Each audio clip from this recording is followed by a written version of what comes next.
વેદ શાસ્ત્ર શાસ્ત્ર સંપન્ન સદા સંતુષ્ટ ભારતીય સંસ્કૃતિની વૈદિક પરંપરા વેદ શાસ્ત્ર પડે ત્યાંથી સત્યની દિશા આપણને પ્રાપ્ત થાય. સત્ય પ્રાપ્ત કરવા માટે આપણે કઈ ગતિ કરવી પડે કે સ્વદર્શન. અને કયા ટાર્ગેટ પર પહોંચવું પડે કે સુદર્શન. એક સ્વદર્શન છે, બીજી દિશામાં સુદર્શન છે. તો સ્વદર્શન થી સુદર્શનની યાત્રા, તેનું જ નામ યોગ. બીજો કોઈ યોગ જ નથી. ભગવાને માનવને બનાવ્યો, માનવે એવી યાત્રા કરવી જોઈએ કે ભગવાન બને. વેપારીની પેઢી ઉપર શેઠની હાજરીમાં જે મુનિમ ચોપડા લખતો હોય, મુનિમ હિસાબ કિતાબ લખતો હોય, હવે તો કેલ્ક્યુલેટર ઉપર ને કમ્પ્યુટર પર આ બધું થતું હોય, સાહેબની ઓફિસની અંદર એના આસિસ્ટન્ટ આ કામ કરતા હોય, એ આસિસ્ટન્ટના મનમાં પહેલો એ વિચાર નહીં આવતો હશે કે એક દિવસ ભગવાન તું એવી કૃપા કરી દે ને પોતાના આરાધ્ય દેવને, પોતાના ગુરુને, પોતાના જે કોઈ અધિષ્ઠાતા હોય તેને એ જાણે અજાણે એવી તો પ્રાર્થના કરતો હશે ને કે એક દિવસ એવો આપજે કે આજે મારા સાહેબ જે રીતે બેઠા છે આ સારી એસીની ખુરશી પર, એસીના રૂમની ખુરશી ઉપર, એવી મને પણ મળી જાય. એટલું તો વિચારે. એને એટલું દેખાય છે, પોતાનો હાથ પહોંચે ત્યાં સુધીનું સત્ય એને પકડાય છે. અને એ સત્યને પેલો એમ માની દે કે મારા જીવનનો મોટામાં મોટો આદર્શ કયો કે આ મિનિસ્ટરની કેબિનની બહાર ઉભેલો પટાવાળો પણ એક દિવસ વિચારે કે હું પણ મિનિસ્ટર બની જાઉં. એવો દિવસ નહીં આવે. લોકશાહી તો લોકશાહી છે. અંદર બેઠેલા મિનિસ્ટરને પણ એક મત આપવાનો અધિકાર છે અને હું પટાવાળો છું તો મને પણ એક મત આપવાનો અધિકાર છે. તો સાચી લોકશાહી કઈ? તે એક દિવસ એવો આવે કે જ્યારે આજે મિનિસ્ટર ઘંટડી મારે છે અને હું અંદર એની સેવા કરવા જાઉં છું, તો એક દિવસ એવો નહીં આવે કે હું ઘંટડી મારું ને કોઈ બીજો મારી સેવા કરવા આવે. મિનિમમ આ મહત્વાકાંક્ષા જીવનમાં એકે એક માનવની છે. એકે એક માનવની છે. જેવો માનવ જે કક્ષાએ ઊભો છે તે કક્ષાની એની મહત્વાકાંક્ષા, ઉપર જાય એટલે એની મહત્વાકાંક્ષા વધે, એની ઈચ્છા વધે, એની તૃષ્ણા વધે, આ વધે તે વધે. શ્રી અરવિંદનું જીવન વાંચો, ભગવાન કૃષ્ણનું જીવન વાંચો, ભાગવતજી એ કૃષ્ણનું જીવન છે. શ્રી અરવિંદની વાંગમયી એ શ્રી અરવિંદનું જીવન છે. કલ્કીને જાણતા જ નથી આપણે. કલ્કીની તો આપણે અવધારણા કરી. ભાગવતજીના 12મા સ્કંદમાં લખ્યું કે કલ્કી પ્રગટ થશે કેવી રીતે કે 10મા અવતાર કરી.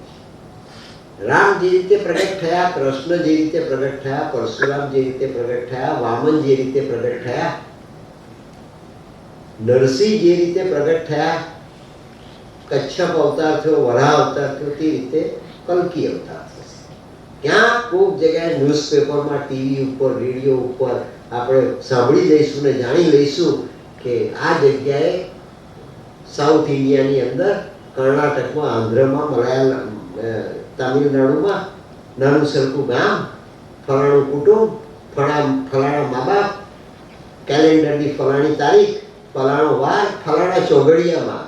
બ્રાહ્મણ હોય તો આપણે ચોઘડિયા જોવા લાગીએ, થોડાક નાની હોઈએ તો વળી એની એસ્ટ્રોલોજીને પામિસ્ટ્રી પણ માપવા લાગીએ. માં જન્મ થયો અને તે કલ્કી.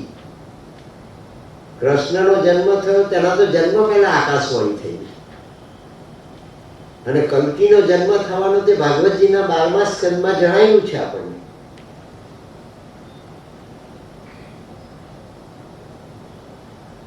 અને એ કલ્કીનો અવતાર થશે અને બધું બરોબર થઈ જશે. આજે મને જે અસંતોષ છે ને મારા જીવનથી, પડોશીના જીવનથી, સમાજના જીવનથી, સગાના જીવનથી અને ભગવાનથી, એ બધો અસંતોષ સમાપ્ત થઈ જશે. ને આવતીકાલે સોનાનો સૂરજ ઉગશે, આવતીકાલે સતયુગ આવી જશે, આપણે બધા જ સુખી થઈ જઈશું, કાંઈ કરવાનું રહે નહીં. એની આપણે રાહ જોઈ રહ્યા છીએ અને કાંઈ કર્યા વગર. આપણે કાંઈ કરવું નથી, કાંઈ પણ કર્યા વગર.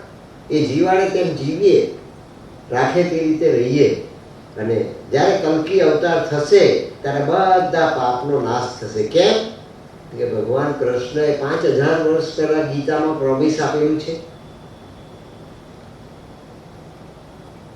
યદા યદા હિ ધર્મસ્ય ગ્લાનિર્ભવતિ ભારત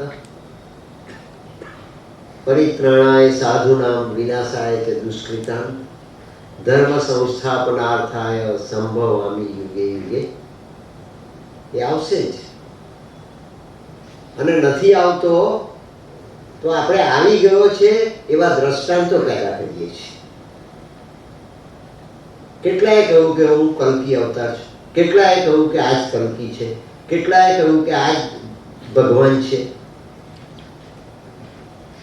તમે જો શોધવા જાઓ ને તો હિન્દુસ્તાનની આ અબજોની જનતામાં તમને ઓછામાં ઓછા 1000 દાખલા તો મળે જ મળે.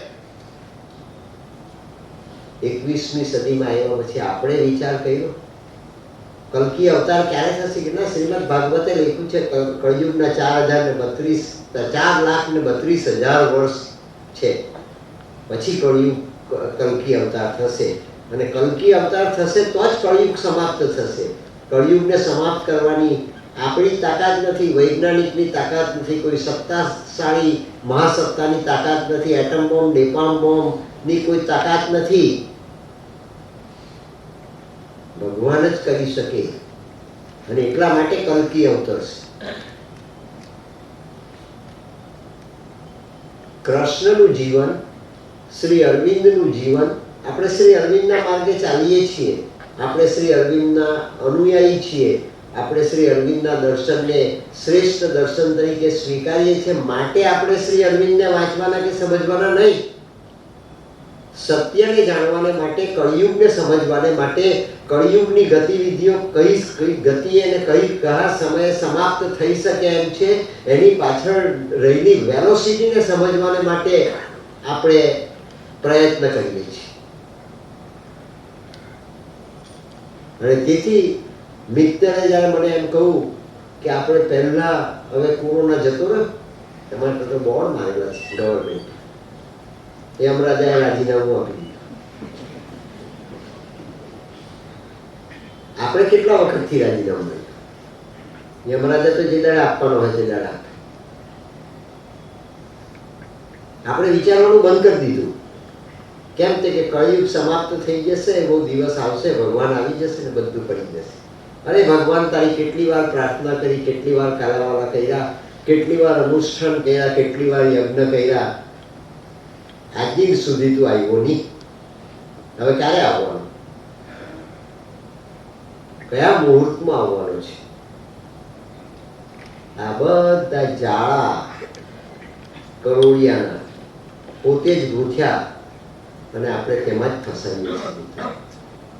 અને બુદ્ધિશાળી માણસો, ભણેલા માણસો, 4-5 સર્ટિફિકેટ હોય અમારા જેવી યુનિવર્સિટીના આપેલા, એટલે તમે એમ માની દો કે અમે બધા ઇન્ટેલિજન્ટ છે, અમે બધા જ્ઞાની છે, અમે બધા નોલેજેબલ છીએ.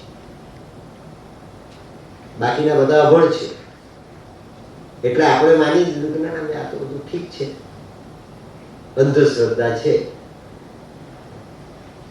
અને 2-4 સારી પોપટની જેમ મારી જેમ બોલતા આવડી ગયું તમને, 2-4 વાત, અને તમારી આગળ આજુબાજુમાં લોકોના ટોળા ભેગા થતા થઈ ગયા એટલે તમને એમ લાગે કે ના, હું જ્ઞાની છું, હું પરમ વિદ્વાન છું, હું પરમ પંડિત છું, હવે મારે કાંઈ કરવાનું રહેતું નથી. પણ જે કરવાનું રહે છે એ કરવાનું બાકી ન રહી જાય એટલા માટે આપણે કોરોના પછીના કાળની અંદર અહીંયા બેઠા છીએ.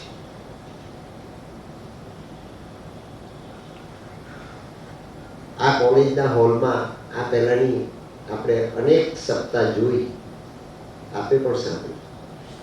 મિત્તરે બીજો હોલ પસંદ કરવાનું, આ સિવાયનો હોલ પસંદ કરવાનું અનેક વાર પ્રયત્ન કર્યો. છેવટે ફરીને ઘડિયાળનો કાંટો તો અહીંયા જ આવીને અટકો. અને આ જ ભૂમિ, આ જ કોલેજ, આ કોલેજ એટલે જ્ઞાનની પીઠ. ટાઉન હોલ મળી જતે, કોઈ કોર્પોરેશનનો સારામાં સારો બનાવેલો હોલ મળી જતે, કોઈ અનેક લગ્ન જે હોલમાં થયા હોય, અનેક પ્રકારના પ્રોગ્રામો થયા હોય, ફંક્શન થયા હોય, સંમેલનો થયા હોય તેવો કોઈ મોટો હોલ મળી જતે, ફરી ફરીને આવ્યા તો પાછા આપણે અહીંયા છે. તો જે સનાતન સત્ય આપણે શોધવાનું છે, એ સનાતન સત્ય શોધવાને માટેના 3 માઇલસ્ટોન છે મિત્રો. જે આજે સત્ય છે, ગઈકાલે સત્ય હતું, અને જે આવતીકાલે પણ એટલું જ સત્ય રહેવાનું છે, એ સત્યની ત્રિવેણી શોધવાને માટેનો આ ચિંતનનો પ્રોગ્રામ છે. તેનાથી આપણે આ નવા યુગમાં શરૂઆત કરીએ છીએ.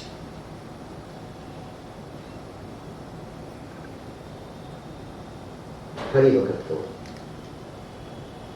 સત્યની ત્રિવેણી, ગઈકાલનું સત્ય, આજનું સત્ય અને આવતીકાલનું પણ સત્ય, જે કાલાતીત છે, જે ટાઈમલેસ છે, જે ઇટર્નલ છે, જે ઇન્ફિનિટ છે, જે શાશ્વત છે, જે ઇમોર્ટલ છે, તે સત્યને કાંઈક ઝાંખી થઈ જાય એવો આપણે દિશા શોધનો આ પ્રયત્ન કરી રહ્યા છીએ. અને તે ભગવાન છે, તે ભગવાન છે મિત્રો, એ પરિપૂર્ણ છે. એને માટે 3 જીવનનું આપણે આચમન કરવું પડે. કૃષ્ણનું આચમન કરવું પડે, શ્રી અરવિંદનું આચમન કરવું પડે, અને કલ્કી તો હજુ થયો નથી. આપણી માન્યતા પ્રમાણે, આપણી અપેક્ષા પ્રમાણે આપણે જેને કલ્કી તરીકે સ્વીકારી શકીએ એ રીતે હજુ પ્રગટ થયો નથી, આવ્યો નથી. પણ આપણે આ અવધારણા ક્યાંથી લાવ્યા? એક આપણા શાસ્ત્રોમાં કહ્યું છે. એક શાસ્ત્રએ કરેલી વાતનો આપણે એક અર્થ કર્યો, બીજા શાસ્ત્રએ કરેલી વાતનો બીજો અર્થ કર્યો, ત્રીજા શાસ્ત્રમાં કરેલી વાતનો ત્રીજાઓએ ત્રીજો અર્થ કર્યો, અને 3 અર્થ ભેગા ન કરીએ ને ત્યાં સુધી આપણને ખરો અર્થ કયો છે તે સમજાતું નથી. આટલી વાત તો તમને અહીંયા બેઠા બેઠા અત્યારે જ સમજાઈ ગઈ. જૈન દર્શનમાં જેને સ્યાદવાદ કહેવામાં આવ્યો, અનેકાંતવાદ કહેવામાં આવ્યો, તું પણ સાચો, હું પણ સાચો, તે પણ સાચો, પેલો પણ સાચો, જાણે તે પણ સાચો, નથી જાણતો તે પણ સાચો, આજે જાણે તે પણ સાચો, ગઈકાલે જાણતો હતો તે પણ સાચું, અને આવતીકાલે જે જાણશે તે પણ સાચું. એ બધાનો ગ્રાન્ડ ટોટલ કરો અને પછી તમે એને લસોટો તો એમાંથી સંજીવની પેદા થાય. આ બધી જ જડીબુટ્ટી છે. કોઈ શાસ્ત્રમાં લખેલું ક્યાંય કશું ખોટું નથી, પણ શોધ તો તેણે જ કરવી જોઈએ જેને સત્યને પામવું છે. અને માતાજી લખે છે કે સમય આવી ગયો, choice is imperative, either truth or abyss. Choice is imperative. કોને માટેનો ચોઇસ? ભગવાનને માટેનો, સુખને માટેનો, આનંદને માટેનો, સત્તાને માટેનો, સંપત્તિને માટેનો, સર્વજ્ઞ સર્વશક્તિમાન બનવાને માટેનો? કયો ચોઇસ ઇમ્પરેટિવ છે? ત્યારે આપણે ભૂલ ન કરીએ એ માટે માતાજીએ નીચે બીજું સ્ટેટમેન્ટ પણ કહ્યું, આઇધર ટ્રુથ ઓર એબિસ. સત્ય અથવા સર્વનાશ. કળિયુગનો ધર્મ શું? ભગવાન કલ્કીનો સ્વભાવ શું? કૃષ્ણની ઉપર કલ્કીનો અવતાર થવાનો એની લાક્ષણિકતા શું? તો એની લાક્ષણિકતા એક કે સત્ય અથવા સર્વનાશ. માતાજી એમ પણ 6 વખત પૃથ્વીનો પ્રલય થઈ ગયો. ભાગવતજી કહે કે યુગ બદલાય ત્યારે પ્રલય થાય. શ્રીમદ ભાગવતના 12મા સ્કંદની અંદર પ્રલયનું દર્શન બતાવવામાં આવ્યું છે. માર્કંડેય ઋષિએ જે વિઝન જોયું એ વિઝન 12મા સ્કંદમાં બતાવવામાં આવ્યું છે. અને ભાગવત શું છે? તો કે ભગવાન કૃષ્ણની વાંગમય છે. ભગવાન કૃષ્ણનું અક્ષરમય સ્વરૂપ છે. ભગવાન શ્રી કૃષ્ણનો અક્ષર દેહ છે. અને કૃષ્ણ મેં જગતભરમાં કહ્યું, અને આપણે આ નવા યુગની અંદર બેઠા છીએ. નવા યુગના પ્રારંભને જાણવાનો, ઓળખવાનો પ્રયાસ કરી રહ્યા છે. અર્લી મોર્નિંગમાં ઉઠીએ 4 વાગે 5 વાગે સૂર્યોદય થયો નહીં હોય તે વખતે ઉઠીએ અને સૂર્યોદય થવાની તૈયારી થાય ત્યારે સૂર્યને અર્ઘ્ય આપીને આપણે સૂર્યનું આવાહન કરીને ગાયત્રીજીનો મંત્ર બોલીએ તે આપણે અત્યારે કરી રહ્યા છીએ. તે કરી રહ્યા છીએ.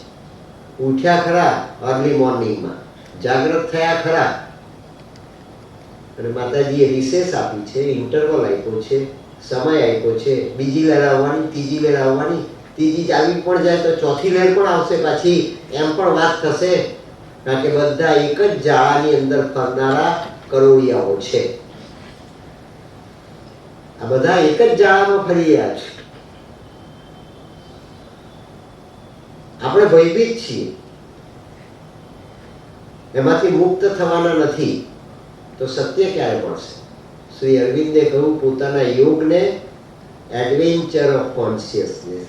આપણે અહીંયા બેઠા છીએ તે બુદ્ધિનું સાહસ કરવા માટે નથી બેઠા મિત્રો, જ્ઞાનનું સાહસ કરવા માટે નથી બેઠા, આપણી શ્રદ્ધાનું સાહસ કરવા માટે નથી બેઠા, આપણે આપણી ચેતનાનું સાહસ કરવા માટે બેઠા છીએ. પેલા શસ્ત્રને તો ઓળખીએ. આપણી પાસે બંદૂક હોય, રિવોલ્વર હોય, તલવાર હોય, ખંજર હોય, ભાલો હોય, પરછી હોય, તેને તે રીતે ચલાવાય.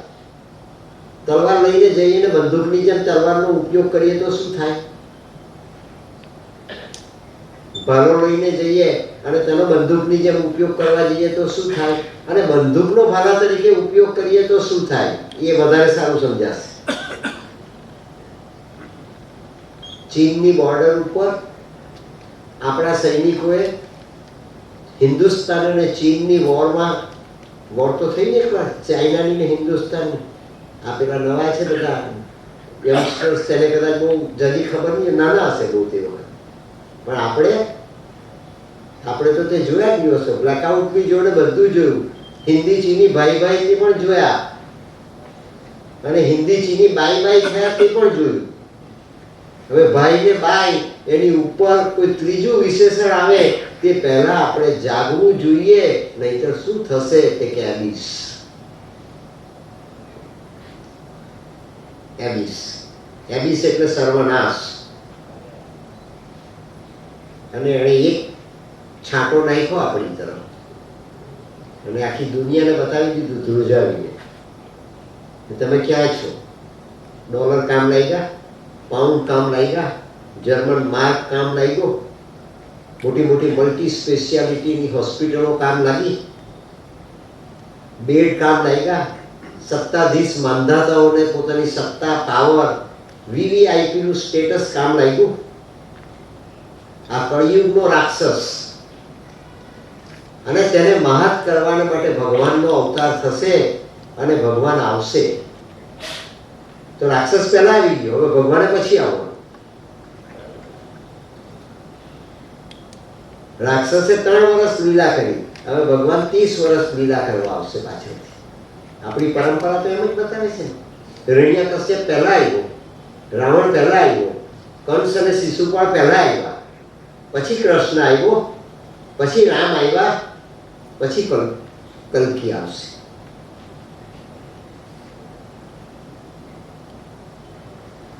આ વાત યાદ રાખજો, આપણે છેલ્લે પૂરું કરીએ ત્યાં સુધી.